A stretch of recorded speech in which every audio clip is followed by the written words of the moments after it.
topics, you practice each one of them for 10 minutes and then just continue to the next one. Because if you don't have a routine, which I don't right now, but there were times that I had, it's much easier when you have a planned schedule. Then you just follow it. You don't have to feel guilty for not doing stuff enough. You have the list of things, you just do them. It's exactly like if you say, I want to quit sugar. So if you tell yourself, from tomorrow, starting tomorrow, I'm quitting sugar. It's much harder if you say, starting tomorrow, I'm going to quit sugar for a week. By the end of the week, then I will choose again. So when you have a deadline, it's much easier to commit. When you have a limitless amount of time, and you have a fantasy goal, you feel much more guilty for not doing whatever you have in your fantasy, compared to just having like a normal human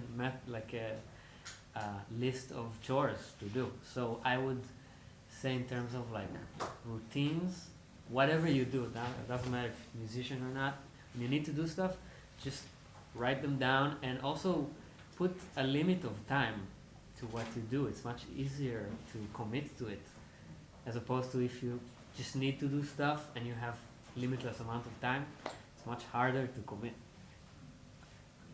Yeah.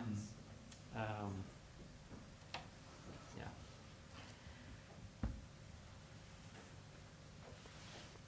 Anything else?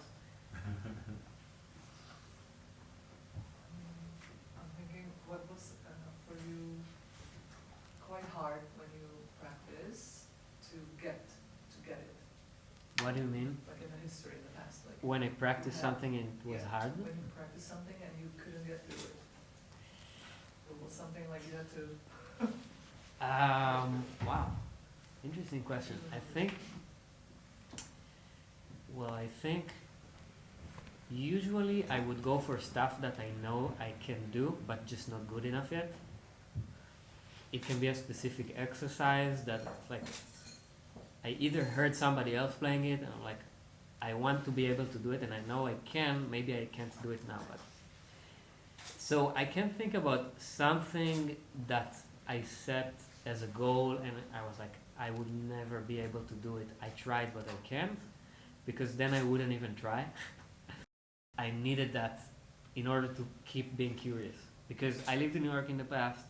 I moved back to Tel Aviv for a few years and I felt like I missed that. That's why I moved. And now when I'm there, I feel like I'm curious again. I will always feel some kind of blame for not being more curious and not working harder, because you always know how much time you have and how you use it, and I always feel like I'm not using it the right way. But well, I would say that what keeps me going right now in life is personal relationships, just friends, family, and the personal relationships with the musicians that I play with. And of course music like we played yesterday is kind of the fuel for my musical soul, but I would say the people that surround me actually give me the inspiration and the power to just keep going, because especially in New York it's really hard and you gotta need people around you to be there for you.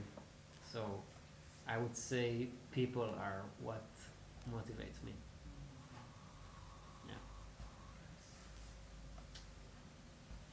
Yeah.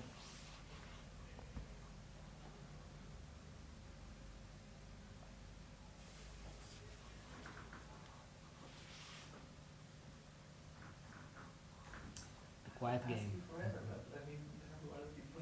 Yeah. Many drummers in the front. So I would like to ask you about your philosophy and all of this, but you know, No, sometimes music is the best answer, I guess. And actually, I would say, like, it's cool if you have questions after. Sometimes when you hear like music or a concert, then you have questions. Like pulling out or thinking of questions before, sometimes it's harder. So if you have questions after or in between the sets, we have a few breaks between, so you're welcome to ask. Yeah, sure. Any questions? A lot of questions. No. Yeah.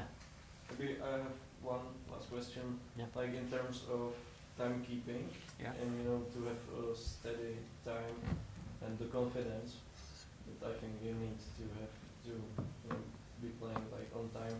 Do you have any practice tips or something to be like comfortable, with your own time and things like that? Sure. I mean, when you say time, I think about different aspects. So I think you mean keeping the right tempo. Yeah. Because time can also mean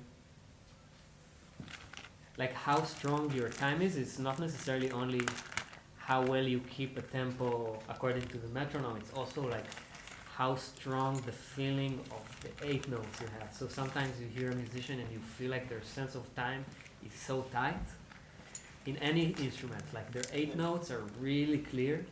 So when I think of time, this is what I usually think. But in terms of tempo, I think there is nowhere around it. Just use your best friend, which is the metronome. And I think not enough of us, or most of us, don't do enough work with metronome. And I think there are great exercises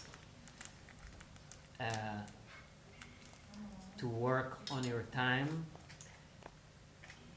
with a metronome. And I think that if you getting used to putting metronome on every quarter note, it's great because it keeps you time, but it's not letting you make a mistake in a way. So for example, if you put a click every downbeat, not every one, and the 2, 3, 4 is silent, that's where you actually start working on your time, because you have so much silence and you actually need to be aware that you meet the downbeat in the right spot.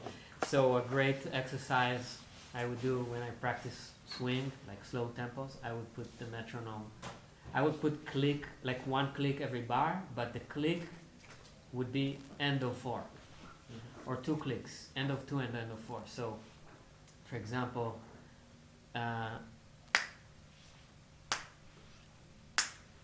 so this is end of 2, end of 4. 1, 2, 3, 4. 1, 2, 3, 4. So you'd be surprised how hard it is to keep natural, easy time with that, and even harder to trade with yourself. Take a solo while trying to keep these clicks in the right spot. So this is a great exercise. Just the less clicks you have, the harder it is. So use the metronome in ways that not only like keeping you quarter notes, but use it in a way that kind of how should I phrase it, like shows you your time and shows you that your time is moving. A lot of times sometimes you would play like quarter notes and then you will play triplets, and then you realize, damn, the metronome is slowing down, but the truth is that you speeding up. And when you play a gig or you play with people, nobody hears those small subtlety of like you're speeding up a little bit when you play triplets. So use the metronome to actually show you what's your natural time. So then you say like, damn, when I play triplets, I actually speed.